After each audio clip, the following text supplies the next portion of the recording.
Hello friends, welcome to your own channel Daily Stock. तो आज हम बात करने वाले एक ऐसे केमिकल स्टॉक का एनालिसिस करने वाले, जिसका हम एनालिसिस करेंगे कि आपको इस कंपनी में अभी के हिसाब से या फिर अभी की प्राइस के हिसाब से आपको इस कंपनी में बाय करना चाहिए या नहीं यह शेयर को। और ऑल दो आज को आप जिसे पता ही कि फ्राइडे को जो मार्केट ने जो क्लोजिंग दिया है वो क्लोजिंग दिया 14,000 के अप लेवल पे, दैट इज 14,000 का जो लेवल था वो निफ्टी ने ब्रेक कर दिया। बट ऑल दो ये शेयर इतना ज़्यादा भागा नहीं है, तो आपको इस शेयर में निवेश करना चाहिए या नहीं, तो उस सब चीज़ों के बारे में हम बात करने वाले हैं यही वीडियो में। सो आपको याद दिला दूं कि अगर अभी तक आपने हमारे चैनल रेडिस डेली स्टॉक को आपने सब्सक्राइब नहीं किया हो तो चैनल को जरूर सब्सक्राइब कर दीजिएगा, ताकि हम आपके सामने हर कंपनियों का अच्छे से अच्छा एनालिसिस ला सके। अगर आपको भी और कोई दूसरी कंपनी का एनालिसिस चाहिए हो तो आप उस कंपनी का नाम हमें कमेंट सेक्शन में बता दीजिएगा, ताकि हम उस कंपनी का भी एनालिसिस आपके सामने जल्द से जल्द ला सके। So let's begin. तो सबसे पहले जो हम शेयर के बारे में बात करने वाले हैं, जिसको जो मंडे की जो मार्केट ओपनिंग होगी उसमें आपको एक अच्छा सा ट्रेंड या फिर आपको एक हफ्ते भर में एक अच्छा सा ट्रेंड आपको उस शेयर में देखने को मिल सकता है, तो उसी कंपनी का हम एनालिसिस करने वाले। दैट इज वो कंपनी है दैट इज केमिकल स्टॉक है, जो केमिकल मैन्युफैक्चर करती है और उसके थ्रू जो अपना बिजनेस है that is manufacture colours and effect pigment जो कि मार्केट में होते हैं। इसका जो बिजनेस है वो ऑल तो बहुत सारी कंट्रीज में, सिर्फ इंडिया के जो नेशन वाइड जो बॉर्डर है उसमें ही सीमित नहीं है, बल्कि इसका जो बिजनेस है वो पूरे वर्ल्ड में भी इसका बिजनेस होता है, जो कि एक बहुत ही अच्छी बात हो। ये कंपनी के बारे में अच्छी बात यह है कि मार्केट में मोर देन 60 ईयर्स से भी ज़्यादा से ये कंपनी एग्जिस्ट करती है। और इसकी जो प्राइस है, अगर मैं बात करूंगा इसकी करंट प्राइस के बारे में, तो उसकी जो प्राइस है अभी भी बहुत ही ज़्यादा अच्छी है और बहुत ही अच्छा वैल्यूएशन आपको इस शेयर में देखने को मिल रहा है। तो हम बात कर लेते हैं इस शेयर का जो पी रेशियो निकल कर आता है वो है 23.05 के रेशियो फॉर्म में, जबकि सेक्टर का पी है 27.93, जो कि आपको इंडिकेशन दे रहा है कि जो सेक्टर की जो भी इसकी कंपटीटर्स कंपनी है उनका जो भी P ratio, average P ratio निकल कर आता है वो बहुत ही ज़्यादा है कंपेयर टू द इस शेयर का। अगर मैं पी रेशियो के बारे में बात करूँ तो दैट इज 23.05। जबकि बात कर लेते हैं सेक्टर के पीबी के बारे में, sector price to book value के बारे में बात करते हैं तो वो है 2.5 के रेशियो में निकल कर आता है। जबकि इस शेयर का जो पीबी रेशियो है that is price to book ratio वो बहुत ही ज्यादा, दैट इज डबल बोल सकते हो आप सेक्टर के पीबी रेशियो से, दैट इज 5.54 के रेशियो फॉर्म में। दैट इज अगर हम बात कर लेते हैं सेक्टर के डिविडेंड यील्ड के बारे में तो वो है एवरेज, दैट इज 1.09 के परसेंटेज फॉर्म में, जबकि इसका dividend yield compare to the sector वो काफी ज्यादा अच्छा देखने को मिल रहा है, दैट इज 1.30% का डिविडेंड यील्ड है। ऑल्दो अगर आप इस शेयर में इन्वेस्ट भी करते हो तो मेरे हिसाब से आप इस शेयर में सिर्फ डिविडेंड पर्पस आप इस शेयर में इन्वेस्ट मत करिएगा, बिकॉज जो रिटर्न है डिविडेंड यील्ड जो रिटर्न है वो बहुत ही ज़्यादा कम आपको देखने को मिल रहा है। और बात कर लेते हैं केमिकल स्टॉक है जिसका जो बिजनेस है वो मोर देन 60 ईयर से रन कर रहा है। बट ऑल दो ये कंपनी एक स्मॉल कैप है, जिसका जो मार्केट कैप निकल कर आता है वो है 3318 करोड़ रुपीज़ का, जो कि बहुत सारे केमिकल स्टॉक्स है जो लार्ज कैप है, मिड कैप है, बट एक स्मॉल कैप भी बहुत सारे स्टॉक्स है केमिकल स्टॉक में। बट जो इसका बिजनेस मुझे लगा वो बहुत ही ज़्यादा अट्रैक्टिव लगा from the point of view of the small cap भी कंपनी है, और इसमें एक अच्छा सा वैल्यूएशन भी आपको इन फ्यूचर देखने को मिल सकता है। और इसका जो बीटा निकल कर आता है वो है 0.91। और बात कर लेते हैं कि अगर अभी तक आपको P ratio as well as PV ratio का मतलब नहीं पता हो तो उसका वीडियो भी हमने हमारे चैनल पे डाल रखा है, तो आप P ratio as well as PV ratio का मतलब उस वीडियो में जान सकते हो। अब हम कंपनी के revenue as well as profit के बारे में, प्रॉफिटेबिलिटी को कंपेयर करेंगे बिजनेस के अंदर कि कंपनी ने किस तरह से मार्केट में काम किया, that is even in the pandemic situation में भी कंपनी ने किस तरह से मार्केट में काम किया, किस तरह से revenue as well as profit company ने कमाया है।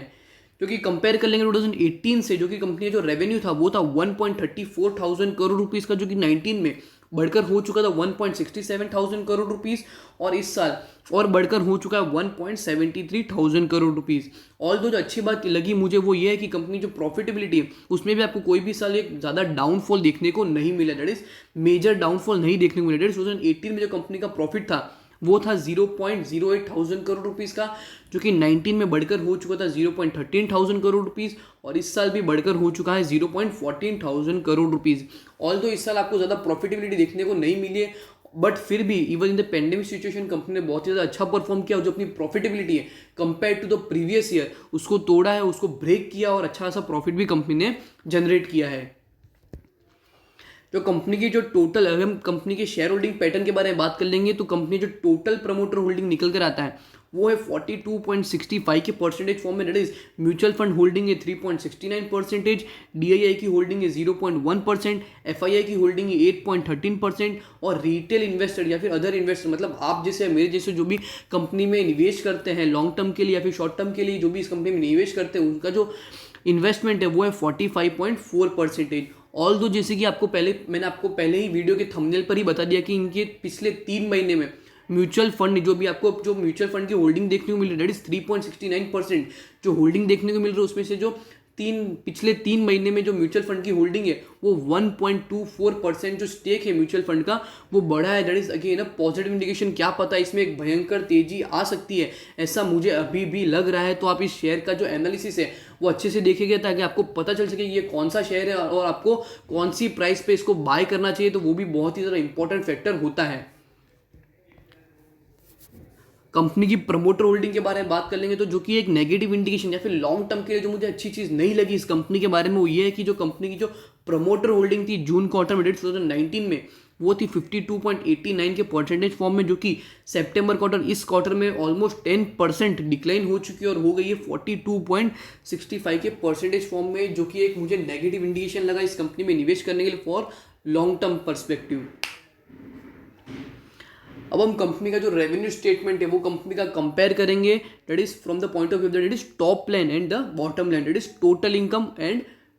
कंपनी का जो भी नेट प्रॉफिट होता है दैट इज बॉटम लाइन, वो क्या है कंपनी का। तो हम देखेंगे सबसे पहले जो कंपनी ने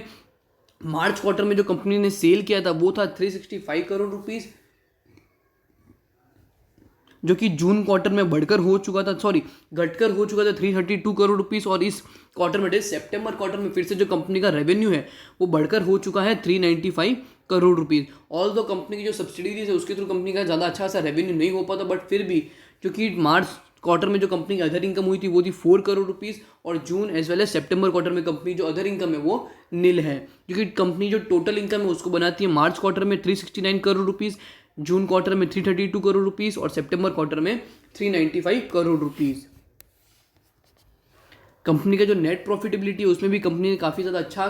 प्रदर्शन किया। जैसे मार्च क्वार्टर में जो कंपनी का जो नेट प्रॉफिट था वो था 33 करोड़ रुपीस, जून क्वार्टर में 23 करोड़ रुपीस, और इस क्वार्टर में कंपनी ने जो नेट प्रॉफिट किया है वो है कंपेयर टू पिछले क्वार्टर 27 करोड़ रुपीस का कंपनी ने नेट प्रॉफिट जनरेट किया है सितंबर क्वार्टर में। जो कंपनी का टोटल एक्सपेंडिचर है उसमें आपको एक अच्छा खासा ट्रेंड भी देखने को मिल रहा है और नेगेटिव इंडिकेशन भी आप उसको बोल सकते हो। ऑल दो इस साल में आपको ज़्यादा नहीं बता सकता बिकॉज कंपनी का जो बिजनेस है वो ज़्यादा नहीं या फिर ज़्यादा प्रॉफिटेबिलिटी कंपनी नहीं कमा पा रही because of the pandemic situation. But all दो जो कंपनी ने मार्केट में एग्जिस्ट किया है, मार्केट में जिस तरह से कंपनी ने प्रॉफिटेबिलिटी की है वो बहुत ही ज़्यादा अच्छी बात है।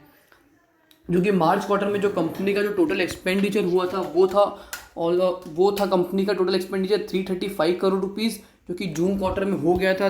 296 करोड़ रुपीज़, और इस दैट इज सितंबर क्वार्टर में बढ़कर हो चुका है 352 करोड़ रुपीज़। अब हम कंपनी के रेशियोज कंपेयर कर लेंगे पिछले कुछ सालों से, तो वो किस तरह का ट्रेंड या फिर किस तरह का इंडिकेशन दे रहे कंपनी में इन्वेस्टमेंट करने के लिए, तो अब हम वो कंपेयर कर लेंगे। तो मार्च क्वार्टर में दैट इज मार्च 2018 में जो कंपनी का EPS था that is earning per share वो था कंपनी का 12.72 रुपीज़, जो कि 19 में बढ़कर हो चुका था 21.89 रुपीज़, और इस साल हो चुका है 21.48 रुपीज़ पर कंपनी का EPS स्टैंड करता है। जो कंपनी का बुक वैल्यू है, बुक वैल्यू भी काफ़ी कंपनी का ज़्यादा अट्रैक्टिव और बहुत ही ज़्यादा अच्छा देखने को मिला। दैट इज मार्च क्वार्टर में जो कंपनी की बुक वैल्यू थी वो थी 65.35 रुपीज़, जो कि 2018 में थी 65.35 रुपीज़, जो कि मैंने अभी बोला, और 2019 में जो कंपनी की बुक वैल्यू उसमें आपको बढ़ोतरी देखने को मिली। दैट इज 86.47 रुपीज़ कंपनी की बुक वैल्यू हो गई थी, और इस साल भी कंपनी की जो बुक वैल्यू उसमें आपको बढ़ोतरी देखने को मिली। दैट इज 91.37 रुपीज़ पे जो कंपनी का बुक वैल्यू है वो स्टैंड करता है,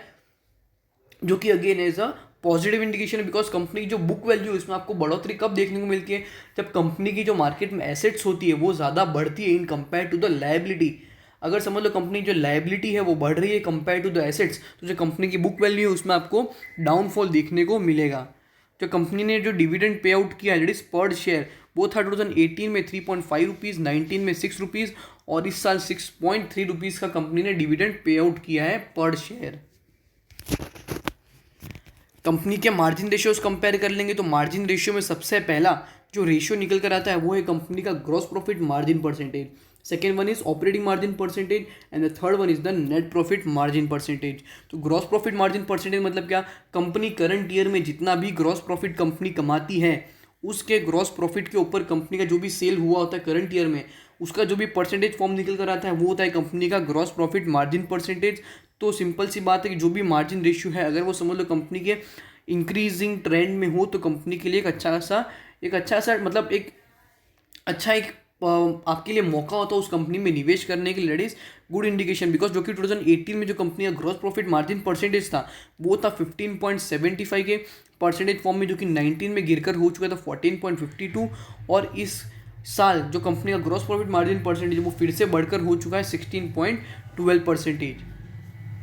ऑपरेटिंग मार्जिन परसेंटेज के बारे में बात करें तो जितना भी कंपनी जो भी क्या एफिशिएंसी है, जो भी ऑपरेटिंग मतलब ऑपरेशंस रिलेटेड जो भी कंपनी के बिजनेस होते हैं डेली बेसिस पे कंपनी को उसको वो बिजनेस और कंपनी कितना एफिशिएंटली कर पाती है, क्या कंपनी की कैपेसिटी है, वो बताता है कंपनी का ऑपरेटिंग मार्जिन परसेंटेज।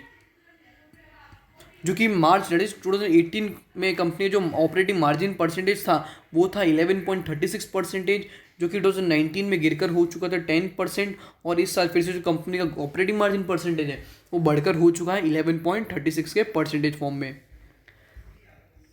अब हम कंपनी का नेट प्रॉफिट मार्जिन परसेंटेज देख लेंगे। तो नेट प्रॉफिट मार्जिन परसेंटेज मतलब है कंपनी का जो भी करंट ईयर में जितना भी नेट प्रॉफिट होता है वो उसके रिलेटेड कंपनी जो भी नेट सेल्स होता है वो उसका जो भी परसेंटेज फॉर्म निकल कर आता है वो होता है कंपनी का net profit margin percentage. All दो जो कि 2018 में कंपनी का नेट प्रॉफिट मार्जिन परसेंटेज था वो था 6.65 परसेंटेज, जो कि 19 में बढ़कर हो चुका था 10.57, और इस साल गिरकर हो चुका है 9.79 के परसेंटेज फॉर्म में। ऑल दो इस साल जो आपको नेट प्रॉफिट मार्जिन परसेंटेज में डाउनफॉल देखने को इसलिए मिला है क्योंकि कंपनी ने ऑल दो जो रेवेन्यू था वो एक मेंटेन सिचुएशन में रखा। दैट इज कंपनी ने रेवेन्यू बहुत ही ज़्यादा अच्छा, सेल बहुत ही ज़्यादा अच्छा किया, बट कंपनी अपने जो एक्सपेंडिचर्स थे उस पर कंट्रोल नहीं कर पाई। उसी के कारण जो कंपनी का नेट प्रॉफिट मार्जिन परसेंटेज है उसमें आपको डाउनफॉल देखने को मिला है इस साल। कंपनी की रिटर्न रेशियो देख लेंगे तो रिटर्न रेशियो में सबसे पहला जो रेशियो है वो है कंपनी का रिटर्न ऑन नेटवर्थ परसेंटेज या फिर return on equity percentage, second one is return on capital employed and the third one is the return on asset percentage. तो सबसे पहले रिटर्न ऑन इक्विटी परसेंटेज मतलब क्या, कंपनी के market में current year में जितने भी इन्वेस्टर्स या फिर जितने भी शेयर होल्डर्स है वो उनके इन्वेस्टमेंट के ऊपर कंपनी जितना भी प्रॉफिट करती है वो होता है कंपनी का रिटर्न ऑन इक्विटी परसेंटेज। तो जो कि 2018 में था कंपनी का 19.45 परसेंटेज, जो कि 2019 में बढ़कर हो चुका था 25.31 परसेंटेज, और इस साल गिरकर हो चुका है 23.51 के परसेंटेज फॉर्म में।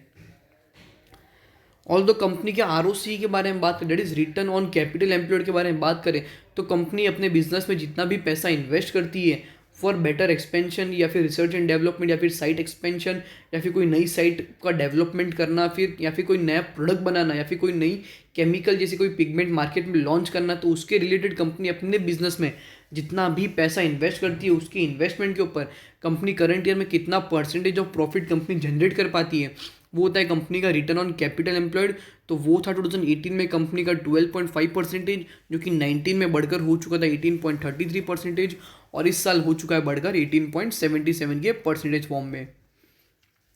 रिटर्न ऑन एसेट्स परसेंटेज के बारे में बात करें तो कंपनी के मार्केट में जितने भी एसेट्स हैं उन एसेट्स के ऊपर कंपनी का जो भी प्रॉफिट निकल कर आता है करंट ईयर में वो होता है कंपनी का रिटर्न ऑन एसेट परसेंटेज। तो बात कर लेते हैं from the point of view of the investors या फिर म्यूचुअल फंड हाउसेस, तो उनके लिए बहुत ही ज़्यादा इंपॉर्टेंट फैक्टर होता है बिकॉज कंपनी का अगर समझ लो रिटर्न ऑन एसेट परसेंटेज अच्छा होता है तो कंपनी के अंदर जो इन्वेस्टमेंट होता है वो काफ़ी ज़्यादा अच्छा रहता है from the point of view of the investors as well as the mutual fund houses. जो कि 2018 में था कंपनी का return on asset percentage 7.54 percentage, जो कि 19 में बढ़कर हो चुका था 11.99 परसेंटेज, और इस साल हो चुका है 9.53 के परसेंटेज फॉर्म में कंपनी का रिटर्न ऑन एसेट परसेंटेज है। कंपनी के लिक्विडिटी रेशियोज कंपेयर करते हैं तो लिक्विडिटी रेशियो में सबसे पहले जो रेशियो है निकल कर आता है वो है कंपनी का करंट रेशियो, जो कि करंट रेशियो होना चाहिए आइडियली 2:1 के रेशियो में as per the theoretical concept, but अगर करंट रेशियो कंपनी का 2:1 से कम हो तो एक अच्छा सा इंडिकेशन होता है। जो कि 2018 में था कंपनी का करंट रेशियो 1.32, 19 में 1.5, और इस साल और ज़्यादा कम होकर हो चुका है 1.19 के परसेंटेज फॉर्म रेशियो फॉर्म में। क्विक रेशियो के बारे में बात करूँ तो क्विक रेशियो आइडियली होना चाहिए 1:1 के रेशियो में, जो कि आपको कंपनी की एफिशिएंसी बताता है, या फिर क्विक लायबिलिटी पे करने की जो कैपेसिटी होती है कंपनी की वो बताता है, जो कि आइडियली होना चाहिए 1:1 के रेशियो में। बट कंपनी का जो क्विक रेशियो है वो मेंटेन नहीं लग रहा है, बिकॉज कंपनी का जो क्विक रेशियो है वो मोर देन नहीं जबकि लेस देन 1 के रेशियो फॉर्म में है, जो कि 2018 में भी था 0.9, 2019 में 0.98 और इस साल गिरकर हो चुका है 0.66 के रेशियो फॉर्म में, जो कि मुझे अच्छी बात नहीं लगी, क्योंकि कंपनी का जो क्विक रेशियो है वो मिनिमम 1:1 के रेशियो में तो होना ही चाहिए for better investment purpose. Company के debt to equity debt is leverage ratios हम देखेंगे तो लेवरेज रेशियो में सबसे पहला जो रेशियो निकल कर आता है वो है कंपनी का डेट टू इक्विटी रेशियो, जो कि